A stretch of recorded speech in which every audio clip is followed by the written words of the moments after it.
Welcome to my channel. Enjoy this video and subscribe my channel. 24 years after the first Gladiator film hit theaters, a follow-up movie, Gladiator 2, finally hit the big screen. For some, it feels like this movie is treading similar waters. In the original Gladiator, Maximus loses his wife and child to the Roman Empire. Years later, his son, Lucius, loses his wife in battle against Rome. Both gladiators swear to avenge their wives, with Maximus targeting the emperor, while Lucius sets his sights on the general who ordered his wife's death. While this is a by-the-book revenge tale, it is a tried and true one for cinema. A partner's death is an easy yet understandable motive for someone to have. However, Gladiator 2 has a more interesting revenge story to tell, one that connects better to the themes of Gladiator 2. Denzel Washington's Macrinus is not just the best character in Gladiator 2. His revenge plot ties perfectly into the themes of the sequel. Macrinus' revenge story is more interesting than Lucius in Gladiator 2. Audiences have seen the dead wife and family story many times before. John Wick, Oldboy, and the original Gladiator all give their leads this same journey, even when it takes each respective lead down their own path.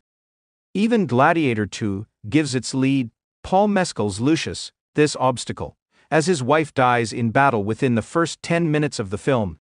Because of this, it's not a revolutionary revenge tale. In fact, it would take a lot to elevate this classic tale of revenge. While Lucius' storyline does not push boundaries, Denzel Washington's Macrinus does. Macrinus is a slave-turned-gladiator-turned-political player, turned the biggest threat to the unstable Roman Empire.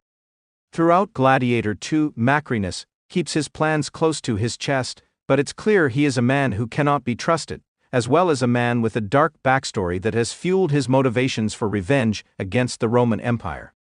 Macrinus does not believe in Gladiator 2's dream of Rome, and he has no desire to make a better Rome.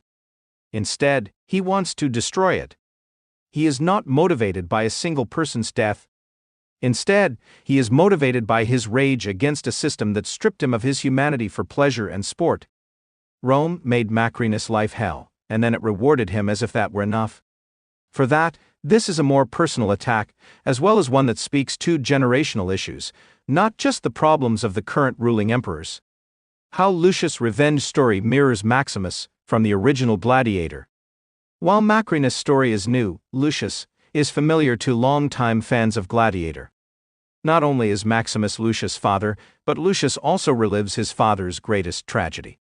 In Gladiator, Maximus' wife and other son are killed by the Emperor of Rome because Maximus posed a threat to his seat of power. Shortly after, Maximus is captured, enslaved, and turned into a gladiator. He uses this as his chance to get closer to the emperor and exact deadly revenge. Rather, Scott has also directed several historical sent away from Rome as a child, many of which chronicle real events or take their inspiration from history. However, last year, the peaceful life he has with his Joaquin Phoenix comes to an end when Rome attacks their home, killing countless soldiers, including Arishot. This year, Scott directed Gladiator swears vengeance on the man he deems responsible for this, Oscar-winning Roman general.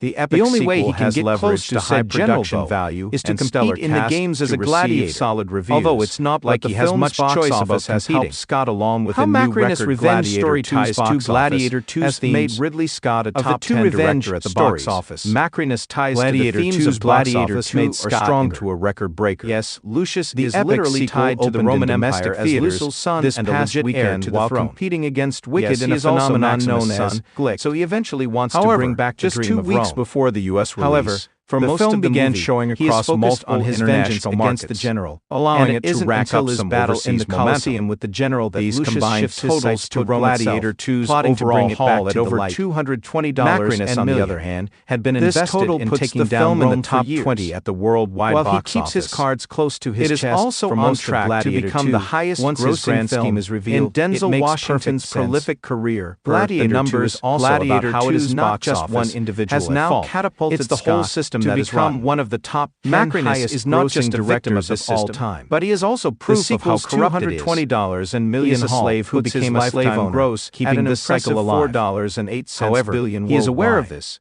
and he uses Currently this as sitting one in of the his Note means 10 to slot. climb the social He beats out hierarchy just to bring Abrams it and crashing Robert down. Zemeckis for this spot. While Lucius' story director eventually also folds sits into less the than grander $100 scheme of things and million stops below being Tim a Burton. remake of the first, The top grossing sets director so much of of all time Gladiator remains 2 in Steven motion. Spielberg.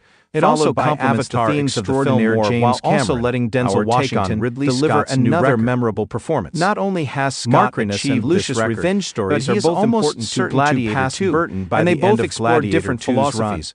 run. One more What's optimistic fascinating about and his one box more office nihilistic history is that However, his major it's sci-fi Macrinus' story franchise that's the credits stronger of did the not two. get him this far. Rather,